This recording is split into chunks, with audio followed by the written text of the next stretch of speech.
The crown burned in Counselor Valdis's hands, its ancient thorns glowing crimson against the torchlit chamber. Every vampire in the Great Hall of Shadows had gathered to witness what they believed would be the most humiliating execution in 1,000 years. Ethel knelt on the cold obsidian floor, her wrists bound behind her back with silver chains that bit into her human flesh. Blood trickled down her forearms, dripping onto stone that had drunk the blood of countless condemned souls before her. "Do you know what this is, little servant?" Valdis circled her slowly, his black robe sweeping the floor as he held the crown aloft for all to see. "This is the blood crown of the first king. It has rejected every vampire who has dared to touch it for 300 years. It burns the unworthy. It drives them mad. It kills them slowly, from the inside out." Ethel lifted her chin, refusing to let them see her tremble. She had served in this castle for 5 years, scrubbing floors and emptying chamber pots, invisible to everyone except when they needed someone to blame. And now, because she had been found in the wrong corridor at the wrong moment, because Lady Octavia needed a scapegoat for her own theft of sacred relics, Ethel would die wearing a crown meant for kings. "I didn't steal anything. I've never even been to the vault. Please, you have to believe me." "Silence!" Lord Andreas' voice cut through the chamber like a blade through silk. He stood apart from the other council members, his pale features carved from marble, his eyes the color of aged blood. As the king's nephew and commander of the Shadow Guard, his word carried the weight of law. "The evidence was found in her quarters. The trial is over." Ethel's heart cracked. She had watched Lord Andres from the shadows for years, had memorized the way he moved through the castle corridors, the rare moments when something almost like sadness crossed his beautiful, terrible face. She had been foolish enough to imagine he might be different from the others, that perhaps, somewhere beneath his immortal coldness, there lived something capable of seeing her as more than vermin beneath his boots. She had been wrong. "The sentence is fitting," Lady Octavia purred from her seat among the noble vampires, her crimson lips curving into a smile that made Ethel's stomach turn to ice. "Let the blood crown judge her.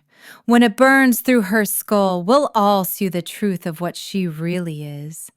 A thief, a liar, nothing."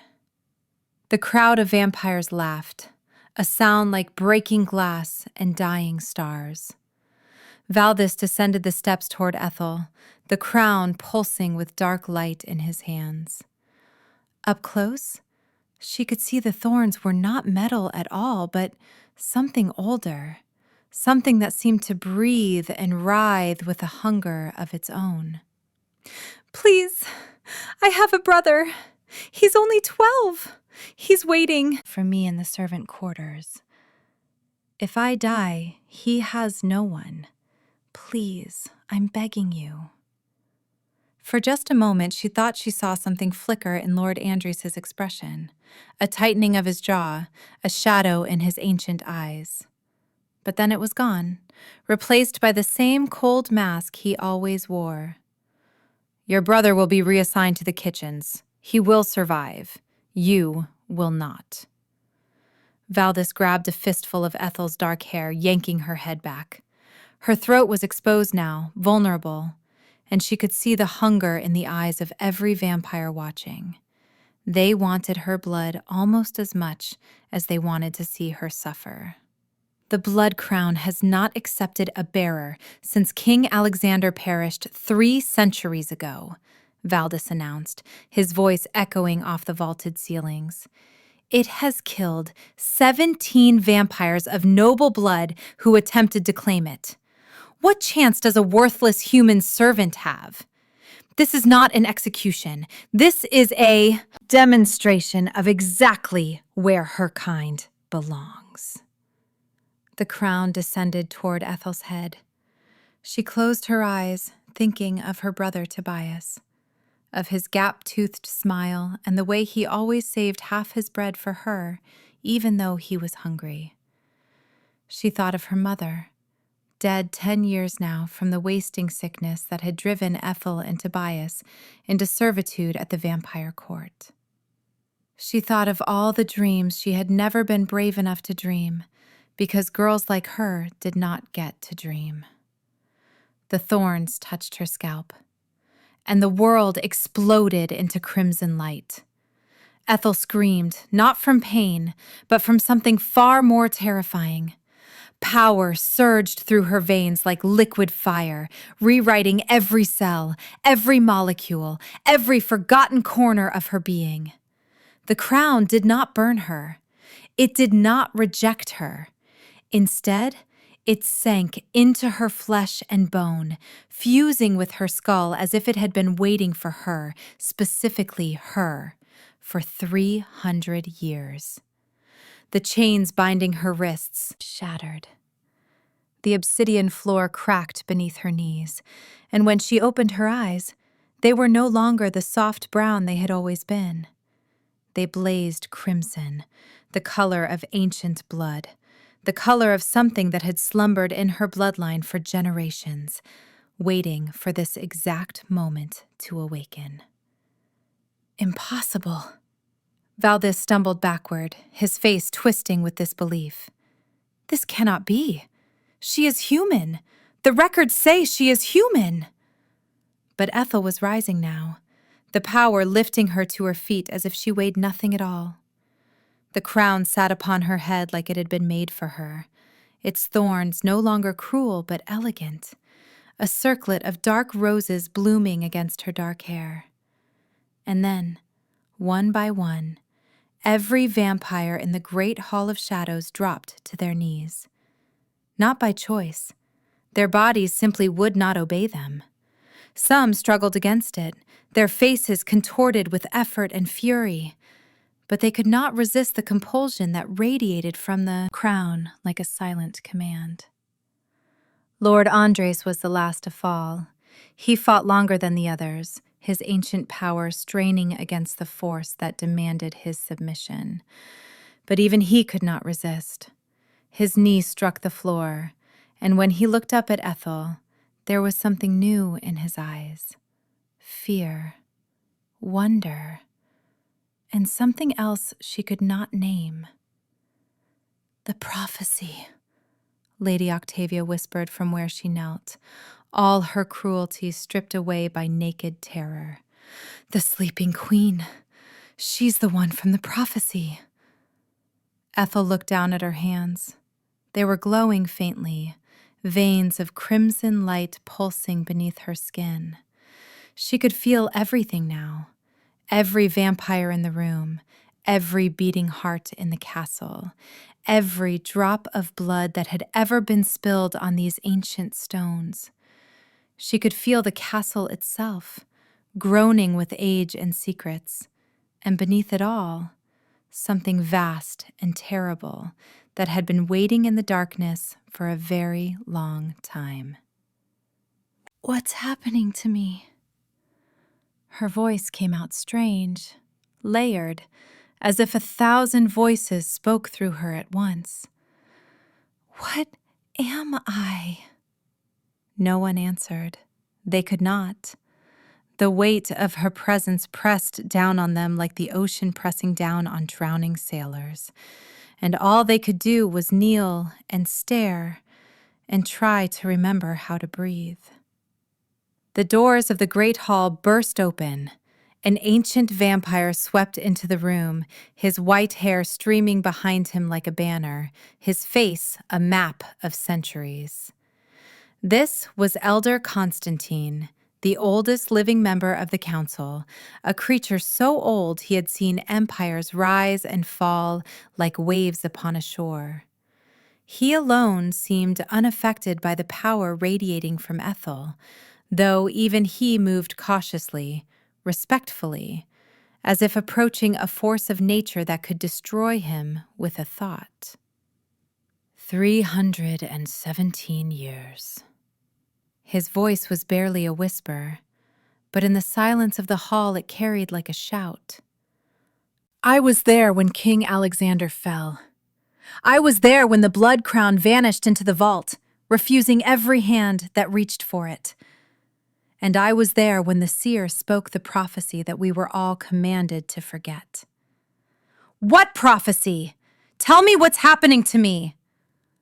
Elder Constantine stopped before her and, to the shock of everyone watching, lowered himself to both knees and pressed his forehead to the floor. The sleeping queen will rise from the blood of the forgotten. She will wear the crown that kills kings. She will command the night and all who dwell within it. And she will unite what was broken and restore what was lost. He lifted his face, and there were tears, actual tears, streaking down his ancient cheeks. You are the heir of King Alexander, the last of his hidden bloodline. Your ancestors were scattered to protect them from the enemies who destroyed the first court. They were hidden among humans, their vampire blood, diluted but never extinguished. You, child, are the rightful queen of all vampires. The silence that followed was absolute. Ethel felt the world tilt beneath her feet. A servant. She had been a servant. She had scrubbed floors and emptied chamber pots and eaten scraps and slept in a closet barely large enough to hold a body. And now they were telling her she was a queen. That's impossible. My mother was a seamstress. My father died before I was born. We were nobody. We were nothing. Your mother was the last surviving heir of the shadow line, Elder Constantine said softly. She fled the court before you were born to protect you from those who would have killed you in your cradle. She knew what you were. She knew what you would become. And she chose to let you live as a servant rather than die as a princess. Ethel thought of her mother then, really thought of her for the first time in years. The way she had always seemed to be looking over her shoulder. The way she had taught Ethel to hide, to be invisible, to never draw attention to herself. The way she had whispered, in her final fevered moments, to trust the blood. She had thought it was delirium. She had been wrong about so many things. This changes nothing. Lady Octavia struggled to her feet, her beautiful face twisted with hatred. She may have royal blood, but she has lived as a servant. She knows nothing of our laws, our customs, our power. She cannot rule. You framed me! Ethel turned to face the woman who had orchestrated her humiliation, and she felt the crown pulse with dark hunger upon her head. You put those relics in my room. You wanted me dead. Why? Lady Octavia's face went pale. Answer her. Lord Andres rose to his feet, and there was something new in his voice now. Something that sounded almost like fury directed not at Ethel, but at the woman he had stood beside moments ago. I will ask only once. I don't know what she's talking about. The evidence was clear. She was found with the relics in her quarters. You're lying. Ethel felt the power surge through her, felt it wrap around Lady Octavia like invisible chains. I can taste your lies. They coat your words like poison. Tell me the truth, and I will be merciful. Continue to deceive me, and I will reach into your mind and take what I want. She did not know how she knew she could do this. The knowledge simply existed within her now, as natural as breathing, as old as blood. Lady Octavia's composure shattered like glass. Fine. Yes, I framed her. I needed someone to blame for the theft, someone no one would believe, someone no one would miss. She was sobbing now, her perfect facade crumbling into something ugly and desperate. But I didn't know what she was. None of us knew. How could we have known? Who helped you? Lord. Andres moved closer, and even from across the room, Ethel could feel the lethal intent radiating from him like heat from a forge. You could not have accessed the vault alone. You do not have the authority. Who gave you the codes? Lady Octavia's mouth opened, closed. Her eyes darted to someone in the crowd just for a moment. But it was enough. Counselor Valdis tried to run. He made it 3 steps before Lord Andres was upon him, moving faster than Ethel's eyes could track. One moment, Valdis was fleeing toward the doors. The next, he was pinned against the wall, Andres' hand around his throat, his feet dangling inches above the floor. You orchestrated this. The words were barely human, more growl than speech. You used Octavia as your puppet. You planted evidence against an innocent woman. You tried to kill the rightful queen while she knelt before you in chains. She was supposed to die. Valdis's face was turning, purple, his hands clawing uselessly at Andres' iron grip. The crown was supposed to kill her. How was I supposed to know she was the heir? She was a servant, a nothing, a worm beneath our feet. She was everything. Andres' voice dropped to a whisper that was somehow more terrifying than any shout. And you almost took her from me before I even knew she existed. Ethel felt something shift in the room. The other vampires were staring at Andres now, their expressions ranging from shock to dawning understanding. Whatever he had just revealed, whatever that statement meant, it was clearly significant in ways she did not yet understand. What do you mean, took her from you? Andres did not answer immediately. He released Valdis, letting the counselor crumple to the floor in a gasping heap, and turned to face Ethel. When their eyes met, she felt it again. That strange pull she had always attributed to foolish infatuation. But it was stronger now, undeniable, a thread of fire connecting them across the space between their bodies. When a vampire of the ancient bloodlines meets their fated mate, they know. He walked toward her slowly, each step deliberate, controlled as if he were approaching something infinitely precious and infinitely dangerous. I have known since the first moment I saw you 3 years ago, scrubbing floors in the East Wing corridor. I have known, and I have hated myself for knowing, because you were human and mortal and beneath me in the eyes of everyone who would have destroyed you if they discovered what you meant to me. You knew? For 3 years? I kept my distance to protect you. I was cold, because warmth would have drawn attention. I treated you like nothing because if anyone suspected you were something, they would have used you against me. His hand rose, trembling slightly, and his fingers brushed her cheek with a tenderness that made her heart stutter.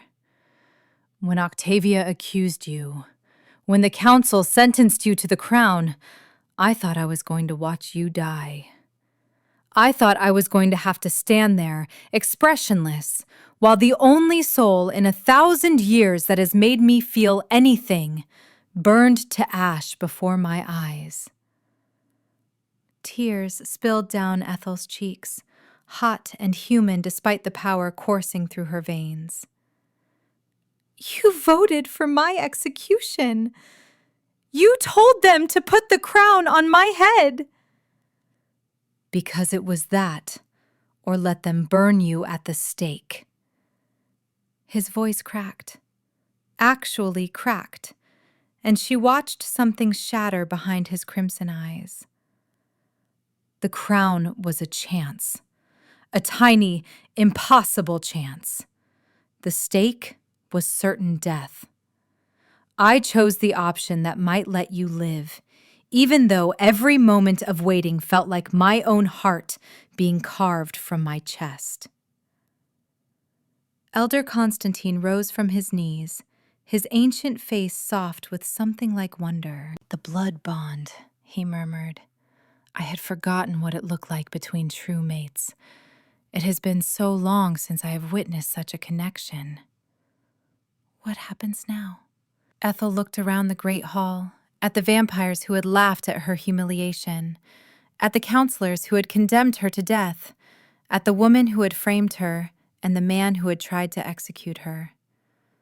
What happens to all of them? The crown pulsed on her head, and she felt its hunger, its ancient desire for justice. It whispered to her in a language older than words, showing her what it could do, what she could do, to those who had wronged her. She could destroy them all with a thought. She could paint these walls with their blood and build her throne upon their bones. But she thought of her brother Tobias, waiting in the servant quarters with his gap-toothed smile. She thought of her mother, choosing servitude over death so that her daughter might live. She thought of all the small kindnesses she had received over the years from other servants, other forgotten souls, people who had nothing and still found ways to share. Power did not have to mean cruelty. A crown did not have to mean becoming the monster everyone expected. Lady Octavia and Counselor Valdis will face trial before the full court. Their crimes will be laid bare, and the ancient laws will judge them. She straightened her spine, feeling the crown settle more firmly upon her head, feeling it hum with approval at her decision. I will not begin my reign with a massacre, but I will also not begin it with mercy for those who show none. Andre stepped closer, and she could feel his pride like warmth against her skin. A queen who leads with justice rather than vengeance. The court has not seen such wisdom in centuries. Take them away. I want them in the deep cells until the trial. And someone bring my brother to me. He must be terrified, wondering where I am. Guards moved to obey, and Ethel marveled at how naturally they responded to her commands. Hours ago, these same guards would have stepped over her body without a second thought. Now they bowed before her, their eyes filled with the kind of fear that bordered on worship. She was not sure how she felt about that. The crowd began to disperse, vampires filing out of the great hall in clusters, their whispered conversations filling the air like the buzz of disturbed bees. Ethel could hear fragments of their words, speculation about what her reign would mean, questions about her legitimacy, fears about what power she might possess. Let them wonder. Let them worry. She had more pressing concerns. You need rest. Andres had not left her side. He stood close enough that she could feel the cold radiating from his immortal body, close enough that she could see the flecks of gold buried in his crimson eyes. The awakening takes a toll, even on those of pure blood. Your body is still adjusting to what you have become. What have I become? Am I still human?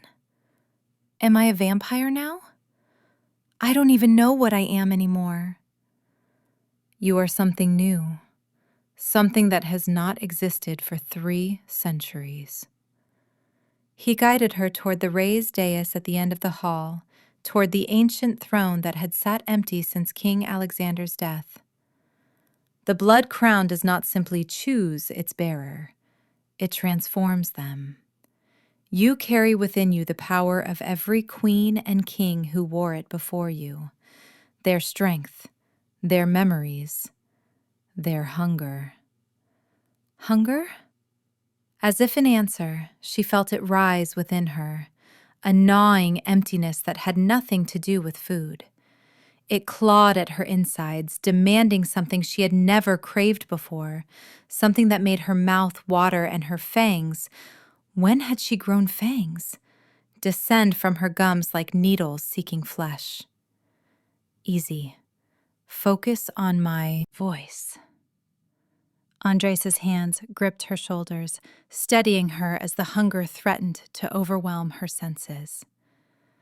The first awakening hunger is the strongest. It will pass. You must learn to control it, to feed without losing yourself to the beast.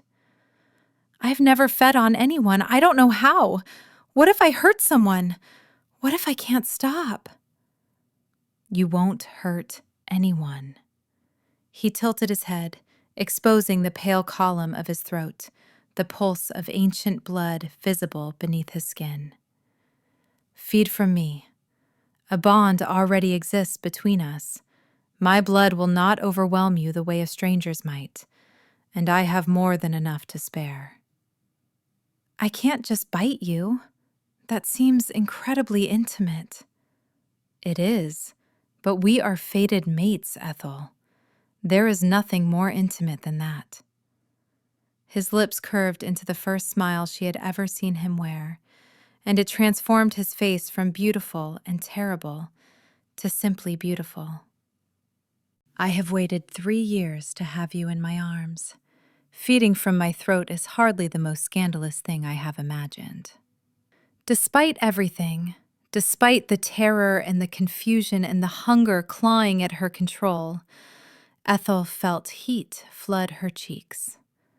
You've imagined things about me? Every night for 3 years.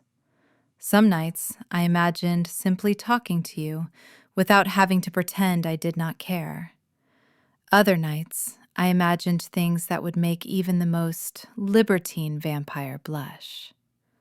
His smile widened just a fraction. But we can discuss that later. Right now, you need to feed, and I need to feel you take from me.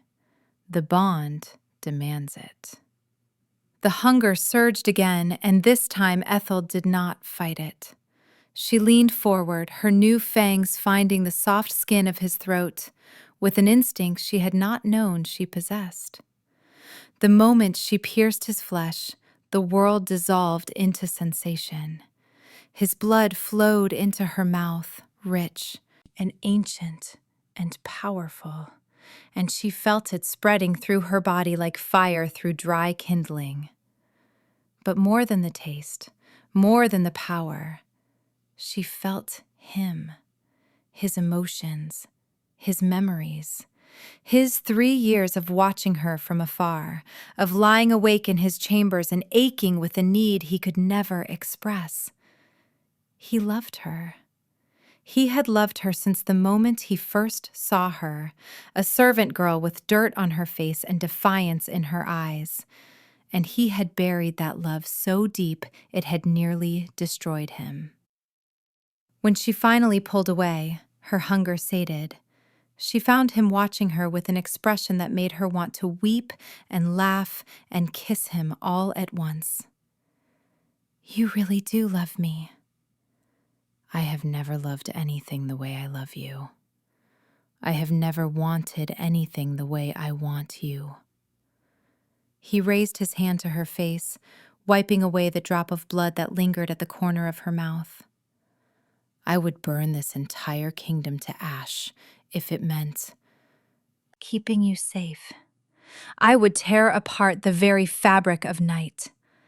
Tell me that you feel something for me, even if it is only a fraction of what I feel for you, and I will spend eternity earning the rest.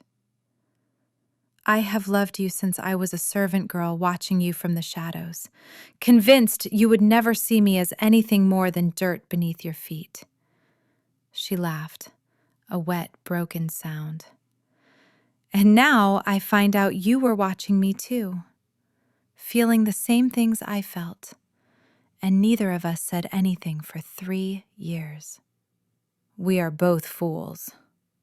But we are fools who have eternity to make up for lost time. The doors to the great hall opened again, and Ethel's heart clenched at the sight of her brother being escorted in by a pair of guards. Tobias looked terrified, his 12-year-old face pale and streaked with tears. But the moment he saw Ethel, he broke free of the guards and ran toward her. "Ethel, they said you were going to die. They said you were a thief and they were going to kill you. I didn't believe them. I told them you would never steal anything. I told them they were liars." She caught him in her arms, holding him tight against her chest, feeling his sobs shake through both their bodies.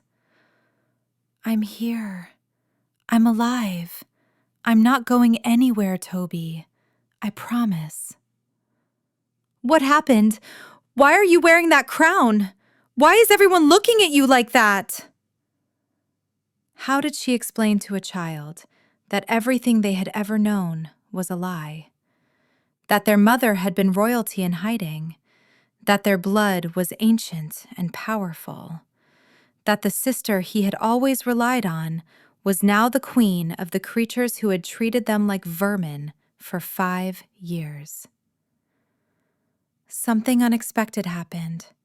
Something good, I think, though I'm still figuring it out. She pulled back enough to look at his face, to wipe the tears from his cheeks. "Remember how Mama always said to trust the blood? I think I finally understand what she meant." Tobias stared at the crown upon her head, at the faint glow that still pulsed beneath her skin, at the fangs that were visible when she smiled. "You're like them now. You're a vampire." "Something like that. Something more. I'm still me, Toby. I'm still your sister. That will never change no matter what else does." "Do you still love me?"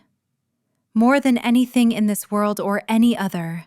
And no crown, no power, no kingdom will ever change that." He threw his arms around her neck again, and she held him while the weight of everything that had happened settled into her bones. She was a queen now. She had a kingdom to rule, a court to navigate, enemies to defeat. But she also had her brother, safe and whole and pressed against her heart.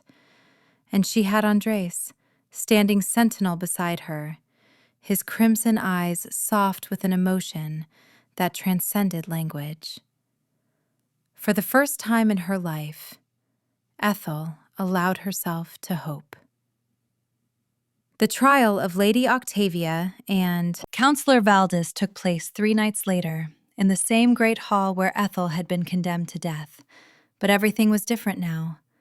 She sat upon the ancient throne, the blood crown gleaming upon her head, while the 2 conspirators knelt in chains before her. The evidence was damning.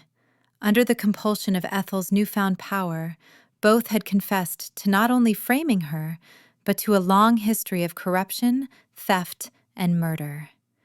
Valdis had been systematically eliminating anyone who might have traced the royal bloodline, anyone who might have led the court to discover the sleeping queen prophecy.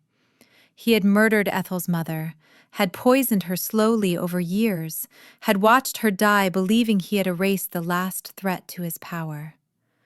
Ethel felt the crown's hunger when he confessed that particular crime. It would have been so easy to let it consume her, to reach out with the power that pulsed through her veins and crush him like the insect he was. But she was not the monster he had tried to make her. "Counselor Valdis, you are guilty of treason against the crown, conspiracy to commit murder, and the murder of my mother, Seraphine of the Shadow Line." Her voice rang through the hall, carrying to every corner, touching every ear. The sentence is death. Mercy, my queen. I beg you for mercy. I did not know what I was doing. I was trying to protect the kingdom from a threat I did not understand. You understood perfectly. You killed my mother. You tried to kill me. You would have killed my brother if you had discovered what we were. She rose from the throne, descending the steps until she stood before him. You will be executed at dawn, in the same courtyard where you planned to watch me burn. The sun will claim you, and the kingdom will watch, and they will remember what happens to those who threaten the blood crown. Valdis wept. It was a pathetic sight. A powerful vampire reduced to sniveling tears, and Ethel felt nothing but cold satisfaction at his terror. Lady Octavia, you are guilty of conspiracy, theft of sacred relics, and bearing false witness against your queen. Your crimes are lesser than his, but they are not forgivable. She turned to face the woman who had tormented her for years, who had laughed at her humiliation, who had smiled while a crown meant to kill was pressed to her head. You will be exiled to the sunless lands beyond the western mountains. You will never return to this kingdom. You will live out your immortal existence in darkness and solitude, knowing that every moment of suffering you endure is a consequence of your own cruelty. Please, my queen, not exile. Kill me instead. The sunless lands are worse than death. There is nothing there but shadow and madness and eternal hunger. Then you will have eternity to contemplate your choices. Take her away. The guards dragged Octavia from the hall, her screams echoing off the stone walls until they faded into silence. Andreas stepped up beside Ethel, his presence a comfort she had not known she needed. You handled that well.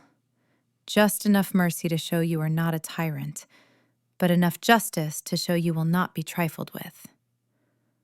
I don't feel merciful.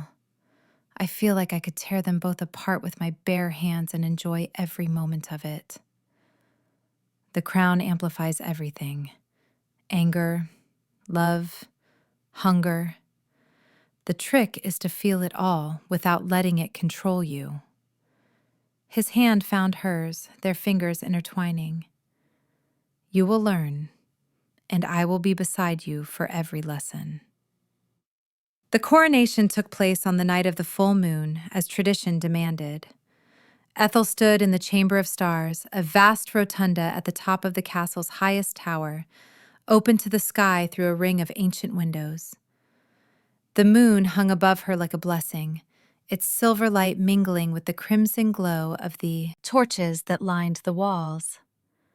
Every vampire of note had gathered to witness the official crowning of the new queen. They filled the chamber from wall to wall, a sea of pale faces and glittering eyes, all focused on the woman who had been a servant mere weeks ago. Elder Constantine performed the ceremony, his ancient voice reciting words that had not been spoken in 3 centuries. He anointed her forehead with blood drawn from a sacred chalice, spoke the names of every queen and king who had worn the blood crown before her, and called upon the spirits of the first court to recognize their new sovereign. Do you, Ethel of the Shadow Line, descendant of King Alexander the Eternal, accept the burden of the blood crown? Do you swear to protect this kingdom, to guide its people, to stand between the darkness and those who cannot protect themselves? I do. I swear it on my blood and my name, and whatever remains of my mortal soul. Then rise, Ethel, queen of all vampires, keeper of the blood crown, sovereign of the night. She rose, and the chamber erupted in sound. Not cheers exactly. Vampires were not given to such emotional displays, but something like acknowledgement. 1,000 voices speaking her name, recognizing her right to rule, accepting her authority over their immortal lives. But the ceremony was not complete. Andre stepped forward, his black formal robes replaced by the crimson and gold of a royal consort. In his hands he carried a second crown, smaller than the blood crown but no less ancient, wrought from silver and moonstone and set with a single blood-red ruby at its center. The blood crown has chosen its bearer, but a queen cannot rule alone. He knelt before her, offering up the consort's crown like a supplication. I, Andre of House Nightshade, nephew of the late king, commander of the Shadow Guard, offer myself as your consort, your protector, and your mate. I offer my blood, my blade, and my eternal devotion. Will you accept me?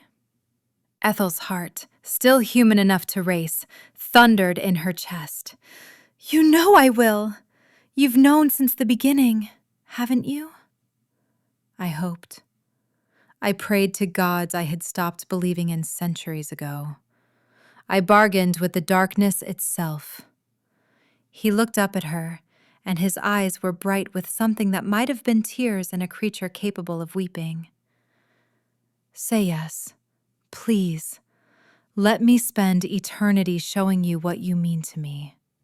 Yes, 1,000 times yes, forever yes. She took the consort's crown from his hands and placed it upon his head herself, watching as it settled into place like it had been made for him. And then, before the entire court, before the moon and the stars and the spirits of every ancestor watching from beyond the veil, she kissed him. It was not a chaste kiss. It was a claiming, a promise, a declaration of everything they had denied themselves for 3 years. When they finally broke apart, both were breathing hard, and the court had fallen into stunned silence. I believe we've scandalized them. Good. They could use some scandalization. Elder Constantine cleared his throat, but there was a smile tugging at his ancient lips. The blood bond between queen and consort is sealed. Let none attempt to break what has been joined this night. The penalty for such an attempt is death. He turned to face the assembled court, his voice rising to fill the chamber. I present to you Queen Ethel and King Consort Andres, rulers of the night, keepers of the blood crown, eternally bound by blood and love and fate. The chamber erupted again, louder this time, and Ethel allowed herself to smile. She had been a servant. She had been nothing. She had scrubbed floors and emptied chamber pots and dreamed of a life that seemed impossibly far away. Now, she was a queen, with a crown upon her head and a king at her side and an entire kingdom bowing at her feet. The future stretched out before her, vast and terrifying, and full of challenges she could not yet imagine. There would be enemies to defeat, traditions to change, a new world to build from the ashes of the old. But she would not face any of it alone. The years that followed were not easy, but they were good. Ethel reformed the vampire court, abolishing the practices that had allowed servants like her to be treated as less than nothing. She created paths for humans and newly turned vampires to rise through merit rather than blood, to earn positions of power regardless of their origins. Not everyone approved. There were rebellions, assassination attempts, whispered conspiracies, and shadowed corners. But the blood crown protected its bearer, and Andres protected his queen, and together they weathered every storm that came against them. Tobias grew up in the castle, not as a servant, but as a prince, beloved brother to the queen. He chose, when he came of age, to accept the gift of immortality, to become a vampire so that he would never have to leave his sister's side. Ethel wept when he made his choice, but they were tears of joy rather than sorrow. And then, against everything that vampires believed possible, Ethel discovered she was carrying a child. The blood crown had done more than awaken her vampire heritage. It had transformed her into something unprecedented, a bridge between human and vampire, mortal and immortal. Her child would be the first of a new breed, born rather than made, carrying within her tiny body the combined power of both lineages. She's beautiful. Andre stood beside the bed where Ethel lay, their daughter cradled in her arms. His voice shook with emotions he had long believed himself incapable of feeling. She has your eyes. And your stubbornness, I can already tell. Ethel traced her finger down the baby's cheek, marveling at the warmth of her skin, at the heartbeat that fluttered like butterfly wings beneath her touch. What should we call her? In the old language, there is a word for the first light that breaks over the horizon after the longest night. He settled onto the bed beside her, his arm wrapping around her shoulders, his lips pressing to her temple. Iridessa. It means hope reborn. Iridessa, our little hope. She looked up at him, at the man who had loved her in silence for years, who had stood beside her through transformation and coronation and every challenge since.